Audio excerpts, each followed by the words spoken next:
and gentlemen, good day to you all and assalamu alaikum. My name is Asad Sajjad. I'm representing the Halal Development Council and I welcome you all to this very special session on halal meat.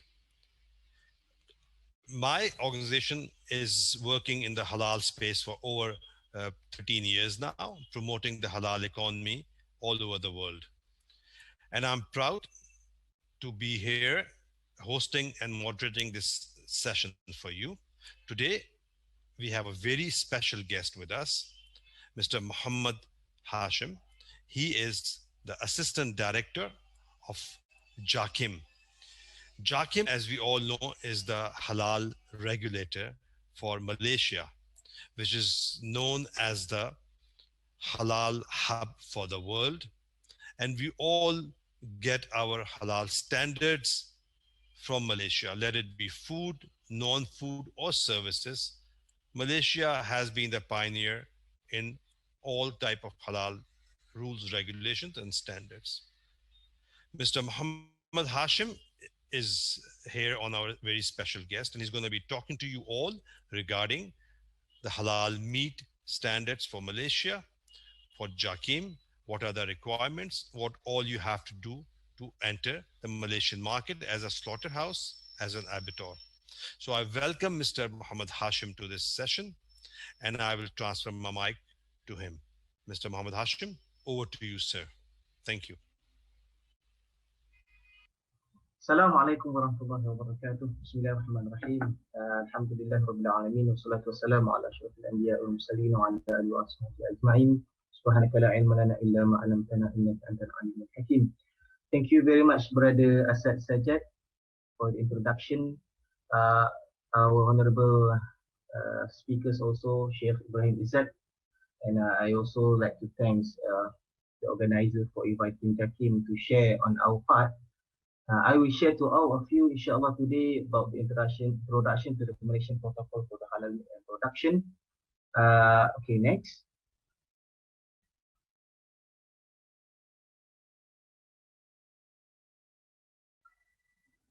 Okay, thank you very much. So I will begin my presentation with the introduction.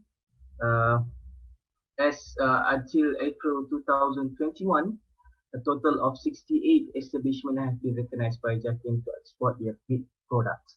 So Malaysia was not a meat producer actually. We are more to the importer. We import all meats because we don't have enough cattle and enough cow to all the Malaysians. So we just import it from other countries. So until now, we have 68 establishments starting from Africa, Australia. We have also from Brazil. We have also from Denmark. Also, we have from Japan. Also, we have from India. Actually, the biggest exporter of meat to Malaysia. Actually, Alhamdulillah. So the total of 68 establishment was coming from 12 countries, as I mentioned just now. So in Malaysia, we have laws and requirement for meat. Actually, Malaysia government have put a laws or requirement for all imported meat that want to enter to Malaysian market. They must have halal, or the establishment need to be halal certified. So who was responsible to give the halal certification to the establishment? It depends on the country itself. So for Malaysia, we only recognize a certain halal certification bodies, and only these halal certification bodies can give halal certificate or issue halal certificate to the establishment in order to get accepted or can be imported or be exported to Malaysian market. So as JAKIM, we are the competent authority actually for halal. We are actually doing the halal certification and also recognition. So by this topic, that is meat and also halal for foreign halal certification bodies, it is in the recognition process. So until April 2021, there are 84 halal certification bodies that have been recognized by JAKIM from 46 countries. We have so many countries that have our recognized inspection body, so our network is very worldwide, inshallah. So that is the introduction on the meat actually. And in Malaysia, we have four major authorities. That is four agencies that are responsible for the meat and also for the halal. I will tell you more about this for the next slide. So next, please. Thank you. So halal related authorities in Malaysia. So we have three stages actually for halal meat to enter to Malaysia, starting from application for importation permit. This is when any establishment or any companies that intend to export the product to Malaysia, they need to apply it through Department of Veterinary Services Malaysia, that we call in sequence, that's it, DVS. And also DVS will send to us also the application. In the application, we have two applications. There is from DVS and also from JAKIM. So JAKIM will take a part on the halal issues, and DVS will take a part on technical issues, which is, for example, the disease part, the hygiene, and so on. And we have also Ministry of Health in Malaysia. There's we call it MOH in Malaysia. They are also responsible for the importation permit that they will go with us. They will go with DBS JAKIM to inspect the establishment before they can enter to Malaysia. That is the first stages for any establishment or companies that intend to export their product to Malaysia. The first one is the application. Before they get the permit and they can send the product to Malaysia.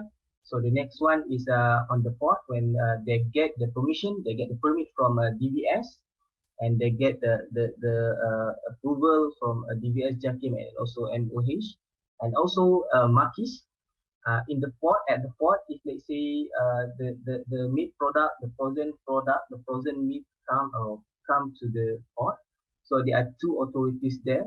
They are responsible at the port. One is Custom Malaysia, and the other one is Malaysia Department of Malaysia Quarantine and Inspection Services. This is what we call markis. So both authorities also are related to the halal meat. So after the product or the frozen meat was on the port, so they will go to the Malaysia market. So in Malaysia market, so the product has gone to the consumers. So the consumers to consume the product, the frozen meat. So the responsible are to the Ministry of Domestic Trade and Consumer Affairs. We call it in Malaysia KPDNHAP. So this ministry will take a part if let's say they have anything that related to the meat, if anything wrong, any issue with the meat by the consumer. So this is responsible for the Ministry of Domestic Trade and Consumer Affairs. So next. Okay, this is the process flow of meat importation application. So any establishment, any companies that intended or want to export the product to Malaysia, so they need to apply, as I mentioned just now, they need to apply it through DVS and also JAKIM. The first one, the first step that they need to do is that they need to fill in the risk analysis and form. This risk analysis and form was actually from veterinary side, so they need to fill in on that, and they need to get in touch with the authority in their country, and the authority in their country, the government itself, they will contact or communicate with the TBS for the analysis and the form.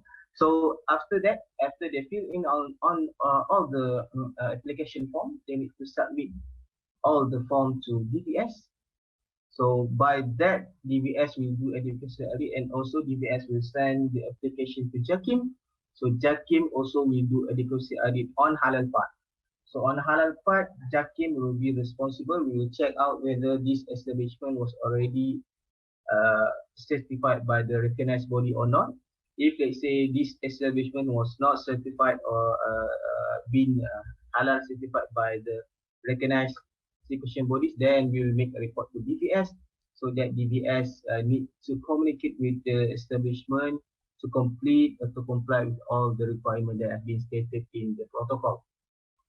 After that, after the adequacy audit, we look at the document. So all document was complete. So DBS will arrange with the compliant audit that we call on-site audit inspection. So on-site audit inspection will be done by JAKIM and also DBS. After that, we will go back to Malaysia after we do the inspection on the establishment. So we go back to Malaysia, we will do report and we table it to our panels for the decision.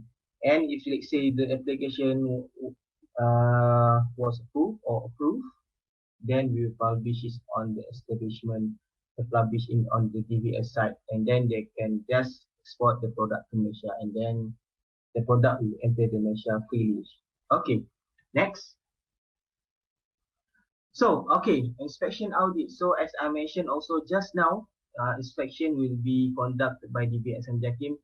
Usually, JAKIM and DBS will conduct the inspection. We'll go to the establishment and see how they manage, how they process all the process of the meat process, and also how they freeze the meat, and how they start from the arriving of the animal until they package, they pack their meat and they store it on the storage.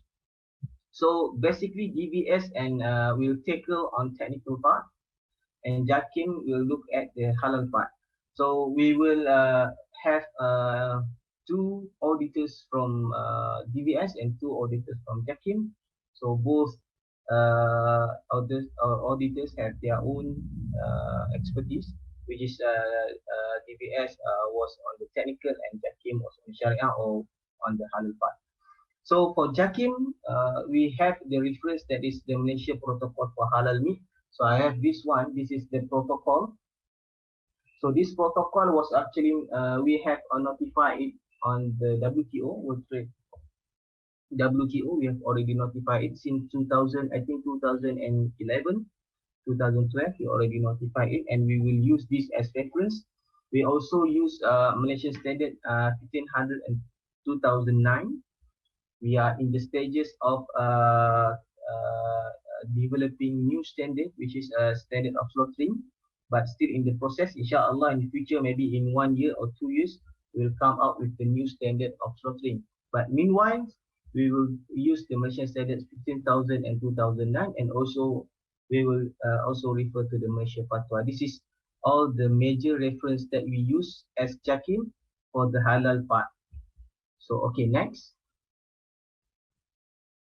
Okay, I would like to introduce the Malaysia Protocol. This is what are the requirements that every establishment or every company needs to comply with, so that they can be a recognized establishment, and they can export their product to Malaysia. So basically, the developed committee was JAKIM, EBS, Department of Veterinary Services.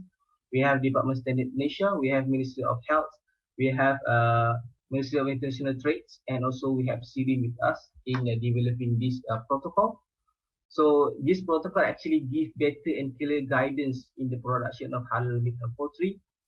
So this actually this protocol needs to be referred by the establishment or any companies that want to export their product to Malaysia. They give you clear guidance and clear we call it clear information on the production of the halal meat. So it is supporting the Malaysia requirement for halal meat, poultry and their products. And also this protocol also, it is applicable to all establishments that are producing halal meat, poultry and their product, and intended to export to Malaysia. And as mentioned just now, our reference, we will use it together with our Malaysian standard 15,000 and 2009 halal food. Okay, next. Thank you. So this protocol, we have first part, that is scope. So the scope prescribed practical guideline on, maybe you have stand method, we have the slaughtering process, we have also further dressing process, we have storage, and we have also give guideline to the transportation. Okay, next.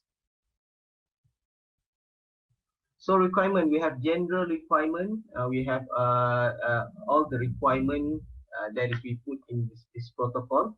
general requirement, actually we talk about, or we write about what is the dedicated halal establishment, actually what is the internal halal control system, what are the permitted animal, what are the halal slaughtered mean. So also that in this halal slaughter we mentioned also about the uh, stunning, halal slaughtering process, determination of test, halal check. This is all part of the important process during producing of production of halal meat and so on until the transportation. So next. So responsibilities, we also put on responsibilities, the establishment responsibilities. What are the responsibilities of each establishment? They need to make sure that they are only produce halal meat. And also what are responsibility of halal certification bodies? They need to supervise, they need to make sure that the establishment that they're certified only comply with all the requirements that have been mentioned in this protocol. We also put on the responsibility of halal slaughterman. We put also responsibility of halal Muslim halal checker, Muslim halal checker, supervisor, and also we put also competent authority of the exporting country. So each country have their own competent authority for the export. So like Malaysia, we have DBS, we have MITI, and so on. So next. So also in this protocol, we put non-halal conformant. If let's say you want to know what are the criteria that can give you a non-halal conformant, or we call it CAR, qualification record. We call it in non-halal conformant. What are the criteria? So you can refer to our protocol like carcass, offal, identification, record. This is among the non-halal conformant. What are the criteria of non-halal conformant that we use to give during our inspection? So we also elaborate about the halal certification only be issued by the approved recognized halal certification bodies. So next. So this is the conclusion. The halal product are universal, not only destined for Muslim consumer, making possible opportunity larger than 1.83 billion Muslim in the world, and worth more than USD 2.3 trillion. So I think halal is making among the possible and the best business in the meantime, because it worth more than trillion. And next, and this is next slide, please. So this is about what our Prophet has mentioned about the halal and haram. Halal is clear and haram is clear. In between these two are certain things that are shubha and so on. That why we do halal, why Muslim are very particular in halal, because we cannot consume in haram. And as I mentioned that because between these two certain things they are shubha. So as a Muslim, we need to get away from shubha. So and we are responsible to eat halal, and that is what also the order from our God actually. So I think that's it from me for my presentation. Thank you very much again. I think I have enough time, and I hope that I will give you at least new information on halal meat in Malaysia, and I give back this chance to the brother Asad. Thank you very much. Assalamualaikum warahmatullahi wabarakatuh. This is a very insightful presentation, very detailed about JAKIM process. Mr. Ashraf, you mentioned that 68 yes. approved abattoirs and 84 halal certification bodies all over the world. What is the procedure for the approval of abattoirs and the halal certification bodies international in the times of COVID? Is JAKIM doing any virtual audit to facilitate the international certification bodies and abattoirs to approve them? Okay, thank you very much, Brother Asad, for the question. Actually, we have developed a new procedure. We have a procedure of remote audit, and actually, in the moment now, this week and until the end of this April, we will do the remote audit for the recognition of halal certification bodies. So we have the new procedure on that. So, but this remote audit procedure was not for the establishment, because for the establishment, for the slaughterhouse, we need to go there by ourselves. Actual audit, we need to do actual audit to see how the process on that. So actually, we have the procedure now, and we have been doing the remote audit for the foreign house body now. So that is my answer to that. Thank you, Brother Asad. Thank you very much. And with this, I'm going to take a break for now, and we'll start after this short break. Thank you very much. Great, wonderful to have this detailed information about JAKIM and the Malay market on halal meat. Ashraf and Asad, please turn on your cameras so we can start the Q&A session. Great. Hello to Pakistan and hello to Kuala Lumpur. Hi, how are you guys? We're good, thank you so much. We are almost done for the day, but nonetheless, we're still here, all of us. Ashraf, can you turn on your camera as well, please? So, Asad, I think you had a very valid point when you asked about the COVID implications on certification, certain meats, and that there's a lot of talk about virtual certification processes and improving like custom processes in that kind of regard. Have you seen any kind of advances on that also in Pakistan or in other markets that do halal meat? Yes, Carl, as a matter of fact, I did. I know that the Gulf Standards Organization, GSO, under them we have the GAC, the Gulf Accreditation Council, which is one of the biggest accreditation bodies for halal and covers all the Gulf countries. They have started working on the same, on virtual audits. And also Pakistan Accreditation Council, which is again a very strong player in the game, have also started doing virtual audits. And this is why I was hoping that JAKIM would also allow virtual audits because there is no end to it. As we see, there's no known end to COVID. Next month or end of this year or next year, we don't know. So we have to find ways to resume the work which has been paused. That's my reply to that. Yeah, I agree. Absolutely. It really depends also on how quick these certification processes can take place and how dutifully they are done.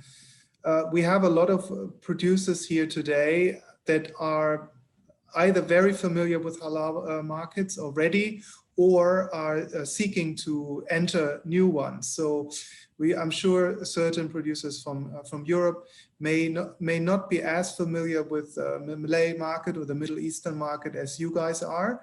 So the presentation is quite useful with that. But let's go back maybe in terms of growth potential. I think there's always been a big push last year in terms of, we heard it earlier from the Irish, in terms of the export to Asia, and equally from other markets as well. So how would you, Ashraf, how would you describe the Malay market in terms of growth potential for meat in general? Because obviously you've been covering that extensively. So do you foresee any further growth similar to last year's? Yes, I'm so sorry because of the technical issue. I don't know what happened to my video actually, but it's okay. As long as my voice can be heard, can be listened to, it's okay. Yes. So basically, when we talk about the growth of potential meat market in Malaysia, if we can say generally by the population of Malaysian actually has been decreased since last year. So this year actually we have a growth about 0.4 to 0.5%. There is a total of the population of Malaysia is actually 32 to 33 million. And actually, if we can divide it into ethnic and also religion, we have 17 million of Malaysian plus the foreign workers, that is 1.6 million. And as I mentioned on my slide just now, Malaysia is not a meat producer actually. So most of our meat are coming from outside of the countries. And because of that, as I mentioned, Malaysia meat is not enough for the consumer needs. And although that, yeah, Malaysia have the local farmers, but the local farmers cannot fulfill all the needs for the consumers. And if let's say we compare to the price also, yeah, you can say that local meats are more expensive than the imported one. And for my personal view, I think Malaysia have many potential in the meat production or meat producer, especially for the further process. We have example of our Malaysian companies. There is McFood. I think I've been asking the officers from these companies. They mentioned that they are I think the most big companies that export the chicken patties to the Saudi Arabian, and also I think there are some companies that have been or been get a contract from the Japan government to supply the halal food for Japan Olympic actually. So if we go to the total Malaysia export for food, I think we have, I think in 2020 we have exported our total exported was 234 billion USD, and only for food we have 504 million. That is include meat and other products. So I think there are many potential on that, and the industries for meat and also for food actually grows in Malaysia. Although that we nowadays are facing some pandemic like COVID-19, and I think the potential is there, and we grow further and further for the maybe next to the next years. Okay, we have we have another question from the audience, and this is more towards Asad's expertise, since you know the different markets as such. And it's regarding like, where do you see the three most growth potential in which markets for halal in Asia or the Middle East? Which countries would you say are the most interesting ones currently to look at in terms of finding new buyers or importing to or exporting to? Carl, from my personal experience, the two most potential markets in the world are China and Russia for halal. Russia, because of the consumers within Russia, there are states where there are 99% Muslims, like Dagestan, which is within Russia. And then you have all the CIS countries around, which are predominantly Muslim consumers, which are the halal consumers. So, and whenever I went there to the halal exhibitions and conferences, everybody is looking for halal products, halal food, meat being very strong. Russia, I'm sure everybody knows, has been one of the biggest meat importers in the world, predominantly. A few years ago, it was on the top of the list. So having said that, Russia, these are the reasons why I'm justifying Russia is still a very strong consumer base. They need all halal products, meat being on the top of the list. China, 1.2 billion population, more than 100 million halal consumers being Muslims. When I went to China, I realized there were 5 or 6 countries from where China was importing. And it was importing 60 to 65% of its meat. And this was the figure given to me by CCPIT, the China Council of Promotion of International Trade. And they said only 35% consumption is handled by the local production. 65% is imported from probably 6, 7 countries in the world. And that's for all meat, including halal. So we are talking about 100 million consumers of halal meat. Uh, and why I'm saying halal meat? Because if you go to China, you go to the small villages, you go to the cities, halal restaurants, everybody's eating meat and rice, two staple diets of Chinese. So in any form, but they love meat. They are the biggest meat eaters, after India, Pakistan. So we see everybody eating meat. 65% is imported. And do your maths. I mean, you're talking about 100 million people. 65% are in need of meat. So China is, as I all say, that if you are working 48 hours a day, still you cannot meet the Chinese requirement. So the biggest halal food, meat being on top of the list, requirement is Absolutely. China. Yeah. We will have actually a presentation on this not too long from now. So we have Jira and Rupert Claxton who will allude a little bit further on the Chinese market after this segment, so which stay tuned. But before we go there, Ashraf, I have a last question for you before we have to wrap up. In terms of the certification in itself and also reassuring consumers about real halal and making sure food safety guidelines are adhered to, are there any processes or steps taken in this year or in the coming years from JAKIM to improve the certification process further? Given, basically looking into innovating here and there a little bit. Are there any steps that JAKIM is looking to implement? Okay, thank you, Max, for the question. I think if we look in the future, what we are trying to do is that maybe because of we have experience based on the issue that have been giving negative invitation to us, to Malaysia, last year, I think the end of last year. So we were trying to, the Malaysia government nowadays are actually taking more serious on this halal meat and so on. And we have been doing some discussion with all the authorities with halal, and also also with the mostly we have Ministry of Science and Technology. So we as JAKIM, we have been drafted the new SOP for foreign halal certification body, and we put on this procedure maybe some technologies to be indebted to be implemented or to be put on the all certified halal from our certification bodies. That is, maybe we can use any technology. We propose to use the QR code.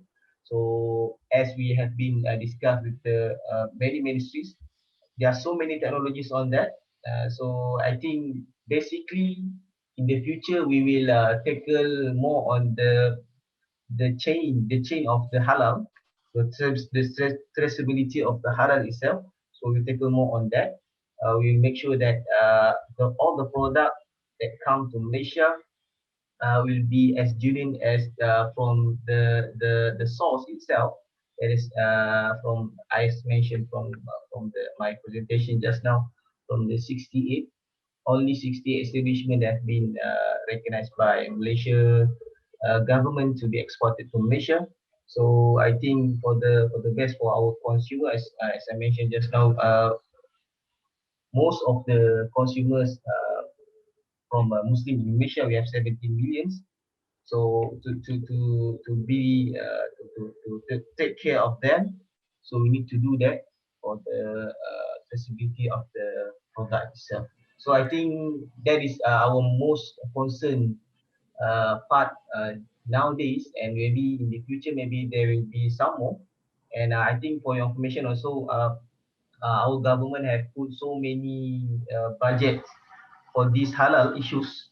For example, we have a budget, a special budget for the marquis. I think more than 50 millions for them to develop a new system for the traceability. And I think before this we have budget from government around 200 million for the traceability also.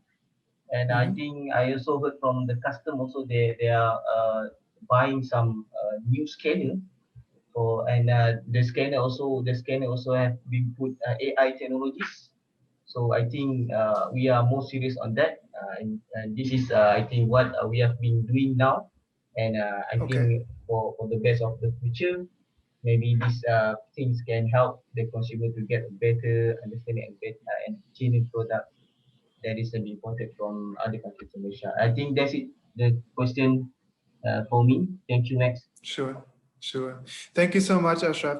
Okay, I would like to thank both of you, Asad and Ashraf, for both of your times and also the insights that we gathered now about halal markets in Middle East, but mostly also in Malaysia. So stay tuned for everybody that likes to learn more about China that Asad already highlighted. We have a segment coming up by Jira Foods not too long, in 10 minutes time. So please stay tuned for that. Thank you so much.